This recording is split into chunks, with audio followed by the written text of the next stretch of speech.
नमस्कार। ये वीडियो सोमवती अमावस्या के बारे में है। ये वीडियो आपका मनोरंजन नहीं करेगी, लेकिन आपके जीवन में चल रही परेशानियों का हल जरूर निकाल लेगी। कहा जाता है कि जिस व्यक्ति के ऊपर पितरों का दोष हो या पितृ जिस व्यक्ति से नाराज हो, पितृ बोले तो उनके वो पूर्वज जो अब इस दुनिया में नहीं है, तो ऐसी स्थिति में देवता यदि कोई वरदान कोई फल उस व्यक्ति को देना भी चाहे, तब भी उस व्यक्ति को उस फल की प्राप्ति नहीं हो सकती, क्योंकि उसके पितृ रुष्ट हैं अथवा नाराज हैं। अब ऐसे में सर्वप्रथम जब आप अपने पितरों को मनाएंगे, यानी कि उन्हें खुश कर लेंगे, तो आपके जीवन में किसी भी प्रकार की चल रही परेशानी, चाहे वो विवाह की हो, चाहे संतान प्राप्ति की, चाहे धन की, चाहे कारोबार में वृद्धि की, चाहे आपको नौकरी की प्राप्ति ना हो रही हो, या परिवार में चल रही कलेश हो, चाहे धन की वजह से जिंदगी में बहुत उतार चढ़ाव आ रहे हो, या घर में किसी की बीमारी चल रही हो, इन सभी चीजों को दूर करने के लिए सर्वप्रथम आप अपने पितरों को मनाएं। जब पितृ संतुष्ट हो जाएंगे तो आपके जीवन में से परेशानियां स्वतः ही दूर होती चली जाएंगी। तो सर्वप्रथम हमारा फर्ज बनता है कि हम उनको संतुष्ट करें जिनकी वजह से आज हम इस सृष्टि पर, इस धरती पर स्वयं को पा रहे हैं, यानी कि हमारे पूर्वजों को। तो सोमवती अमावस्या जो होती है, ये एक खास दिन है पितरों को संतुष्ट करने के लिए, क्योंकि अमावस्या तो प्रत्येक महीने आती है। उसमें जब भी पितृ कार्य किया जाता है वो फलदायी होता है, लेकिन जब भी सोमवार के दिन अमावस्या पड़ती है तो ये सोमवती अमावस्या कही जाती है, और ये पितरों को विशेष तरीके से प्रसन्न करने का एक खास दिन बन जाता है।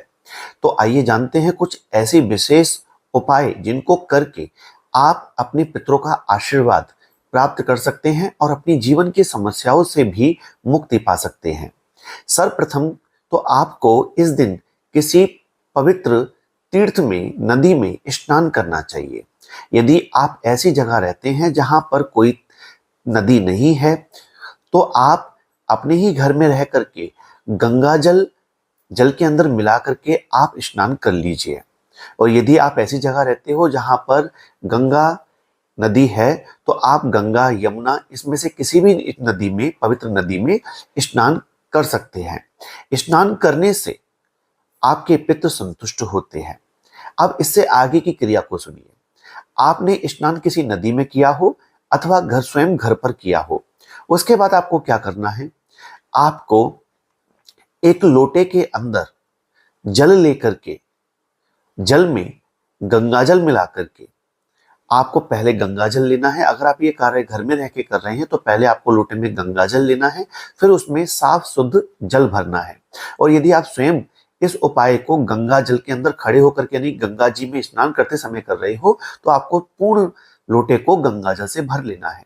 और इस लोटे के अंदर आपको जौ और अक्षत यानी कि चावल डाल देने हैं।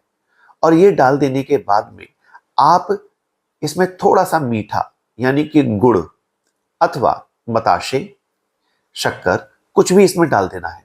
और इसे डालने के बाद पूर्व दिशा में मुख करके सूर्य भगवान की तरफ देखते हुए सर्वप्रथम आपको अर्घ देना है। ये अर्घ एक प्रकार से तर्पण है, देवताओं का तर्पण और ऋषियों का तर्पण।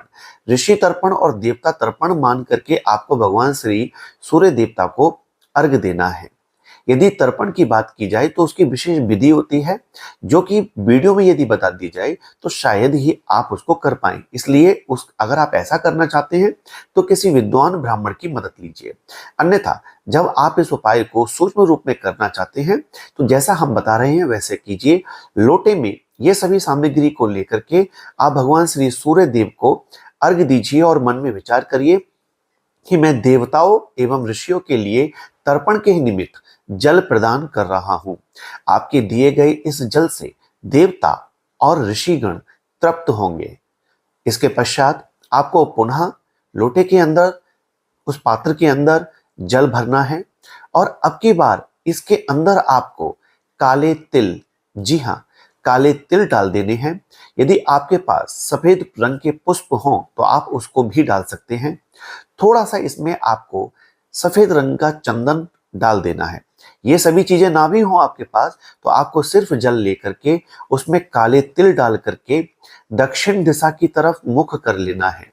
और दक्षिण दिशा की तरफ मुख करके अब आपको इस लोटे से जल देना है।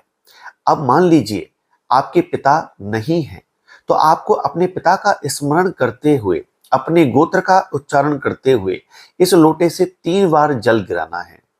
अपने पिता का स्मरण करते हुए 3 बार जल गिराना है। यदि आपके पिता मौजूद हैं तो आपको अपने दादाजी के नाम से उनका स्मरण करते हुए 3 बार जल गिराना है। यदि आपके दादाजी जीवित हैं तो आपको अपने परदादाजी के नाम से 3 बार जल गिराना है। इसी प्रकार आप अपने जितने भी पितृ हैं, जितनों को आप जानते हैं, उतनों के नाम से आप 3-3 बार, एक व्यक्ति के नाम से 3-3 बार जल अपने लोटे से गिराएंगे। यदि आप इस कार्य को किसी नदी में खड़े होकर के कर रहे हैं तब तो आपका जल नदी में ही गिरेगा। लेकिन अगर आप इस कार्य को घर के अंदर कर रहे हैं तो ये सारा का सारा जल आप ऐसी जगह पर देंगे जहां घास हो अथवा साफ सुथरी जगह हो। अन्यथा आप बैठ करके, आराम से बैठ करके आपको ये जल देना है। तो आप क्या करेंगे, आप अपने सामने एक पात्र रख लेंगे और दक्षिण दिशा में मुख करके उस लोटे से आप 3 बार जल उस पात्र में गिराएंगे। और जब आप इस जल को 3 बार छोड़ेंगे तो अपने मुख से अपने पिता का, अपने दादा का, परदादाजी का, अगर वो नहीं है तो नाम लेते हुए प्रत्येक व्यक्ति के नाम से 3-3 बार जल देंगे। इसी के बाद फिर आप अपनी माता जीवित हैं तो दादी, दादी जीवित है तो परदादी, इनके नाम से आप जल गिराएंगे। जितने भी अपने पितरों को आप जानते हैं, चाहे वो आपके ददियाल पक्ष में हो एवं ननियाल पक्ष में हो, जो इस दुनिया में नहीं है, उन सभी के नाम से आप जल समर्पित करेंगे। और जब आप जल छोड़ेंगे तो आप अपने उस पूर्वज का नाम स्मरण करके जल गिराते समय बोलेंगे तृप्यताम।